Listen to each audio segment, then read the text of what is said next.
সম্পূর্ণরূপে জৈব পদ্ধতিতে তৈরি এই তরল সার এই শীতকালের মধ্যে কিন্তু আপনার জবা গাছে প্রচুর পরিমাণে ফুল আনতে সাহায্য করবে। নমস্কার বন্ধুরা, কেমন আছেন আপনারা সবাই? আশা করি সকলেই খুব ভালো আছেন।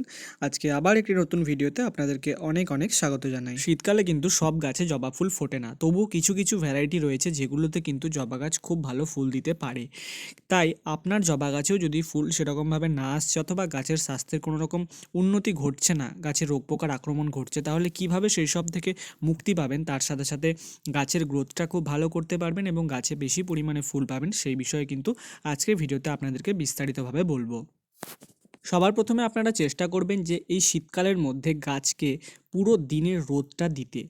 যেহেতু সারা রাত গাছটা শিশিরের মধ্যে পড়ে থাকছে, খুব ঠান্ডায় কিন্তু জবা ফুল ফোটে না, তাই রোদ খুবই গুরুত্বপূর্ণ একটা জিনিস। এই গাছগুলোকে আপনারা কিন্তু সব সময় এরকম 6-7 ঘন্টা দিনে যে পরিমাণে রোদ আসে, পুরো রোদটা যেন গাছের গায়ে লাগতে পারে এরকম জায়গাতে রাখবেন। তবেই কিন্তু দেখবেন আপনার গাছে কুঁড়ি ও ফুলের সংখ্যা আস্তে আস্তে বৃদ্ধি পাবে। এবার আসছি গাছের মাটিতে জলের ব্যবহার কিভাবে করবেন এই শীতকালের মধ্যে। দেখুন, জবা গাছ জল তো পছন্দ করে, কিন্তু যেহেতু শীতকাল তাই মাটি কিন্তু দেখবেন ভেজা ভেজা থাকবে। এই সময় কিন্তু মাটিতে আপনারা মোটামুটি 2 দিন অন্তর অন্তর জবা গাছের গোড়ায় জল দেবেন, অথবা গাছের মাটিটা ভালোভাবে হাত দিয়ে দেখে নেবেন, যদি শুকিয়ে গিয়ে থাকে তবেই কিন্তু জলের ব্যবহার গাছে করবেন। কেন কি, যদি বেশি পরিমাণ জলের ব্যবহার আপনারা জবা গাছের গোড়ায় করে ফেলেন, তাহলে কিন্তু গাছটা কি হবে না, যে মূলগুলো থাকবে গাছের সেগুলো কিন্তু জল বসা হয়ে পচে যাবে এবং গাছটি কিন্তু আস্তে আস্তে মারা যাবে।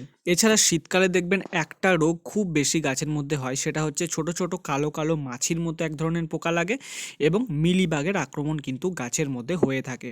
আর এই দুটো পোকার আক্রমণ যদি জবা গাছে হয়, তাহলেও কিন্তু আপনি জবা গাছে ফুল দেখতে পাবেন না। তাই কি করবেন, মোটামুটি 10 থেকে 12 দিন অন্তর অন্তর কোনো একটা ভালো মানের পেস্টিসাইড অথবা কীটনাশক, আপনারা কিন্তু জৈব কীটনাশক ব্যবহার করতে পারেন, রাসায়নিক কীটনাশকও ব্যবহার করতে পারেন। সেক্ষেত্রে কিন্তু তাদের ব্যবহারের নিয়ম আলাদা। আপনারা যদি এই সম্পর্কিত ভিডিও চান তাহলে আমায় কমেন্টে বলবেন, আমি কিন্তু বানিয়ে দেব। এরকম ধরনের কোনো একটি কীটনাশক কিন্তু ব্যবহার করবেন, তাহলে কিন্তু এই রোগ পোকার হাত থেকে গাছটা রক্ষা পাবে।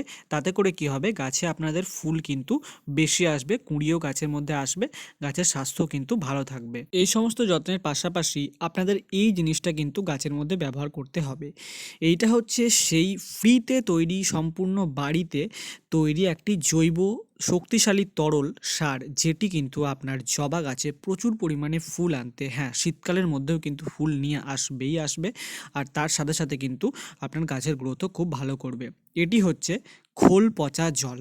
খোল পচা জলের সাথে হয়তো আমরা অনেকেই পরিচিত রয়েছি, কিন্তু তবুও বলে দিচ্ছি যে খোল পচা জল হচ্ছে গাছের জন্য খুবই গুরুত্বপূর্ণ একটি সার।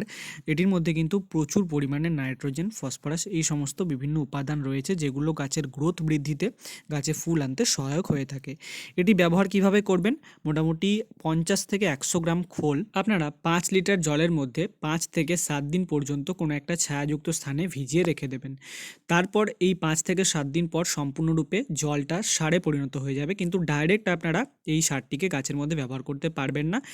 এই 5 লিটার আপনারা সারের সাথে আরও 10 লিটার নর্মাল জল মেশাবেন। তারপর যে মিশ্রণটি তৈরি হবে, এই মিশ্রণটি কিন্তু আপনারা আপনাদের ছাদের মধ্যে যে সমস্ত জবা গাছ রয়েছে অথবা অন্যান্য গাছ রয়েছে, সেই সমস্ত গাছে কিন্তু পরিমাণ অনুযায়ী ব্যবহার করবেন। যেহেতু এই 5 লিটার সার যেটা তৈরি করেছিলেন সেটা খুবই শক্তিশালী একটি সার, তাই এটিকে আমরা ডাইলিউট করে পাতলা সার তৈরি করেছি, তারপর কিন্তু আমাদের গাছে ব্যবহার করছি। এটি সম্পূর্ণ জৈব পদ্ধতিতে তৈরি হয়েছে, তাই এর কিন্তু কোনো সাইড ইফেক্ট গাছের মধ্যে দেখতে পাবেন না। বরঞ্চ যদি আপনার গাছ ঠিকমতো গ্রোথ না করতে পারছে অথবা গাছের কোনো রকম উন্নতি না ঘটছে, গাছে কোনো রকম ফুল কুঁড়ি এসব দেখতে পাচ্ছে না, তাহলে কিন্তু এটি ব্যবহারের পর থেকে দেখবেন আপনার গাছ আস্তে আস্তে ভালোভাবে গ্রোথ ধরে নিয়েছে এবং বিভিন্ন রকম ফুল ও কুঁড়ির সংখ্যাও কিন্তু গাছে বাড়তে শুরু করে দিয়েছে। তো আপনারা অবশ্যই এটি শীতকালের মধ্যে গাছে ব্যবহার করে দেখুন, এবং ফল তো আপনারা চোখের সামনে দেখতেই পাচ্ছেন এবং নিজেদের গাছেও কিন্তু এই ফলটি আপনারা অবশ্যই দেখতে পাবেন। আর এই সারটি আপনারা মোটামুটি 12 থেকে 15 দিন অন্তর অন্তর নিজেদের কাছে ব্যবহার করতে পারেন। আর ভিডিওটি যদি আপনাদের ভালো লেগে থাকে তাহলে ভিডিওটিতে অবশ্যই একটি লাইক করে দেবেন। চ্যানেলের মধ্যে যদি আপনি নতুন হয়ে থাকেন চ্যানেলটিকে অবশ্যই সাবস্ক্রাইব করে নেবেন। আর চ্যানেলটি অবশ্যই একবার ঘুরে আসবেন, আপনাদের অনেক গাছ সম্পর্কিত ভালো ভালো ভিডিও চ্যানেলের মধ্যে রয়েছে, সেগুলো অবশ্যই দেখবেন। তাহলে আজকের মধ্যে ভিডিওটা এখানে শেষ করছি, দেখা হচ্ছে অন্য একটি ভিডিও নিয়ে। সবাই খুব ভালো থাকুন আর নিজেদের গাছের যত্ন করুন।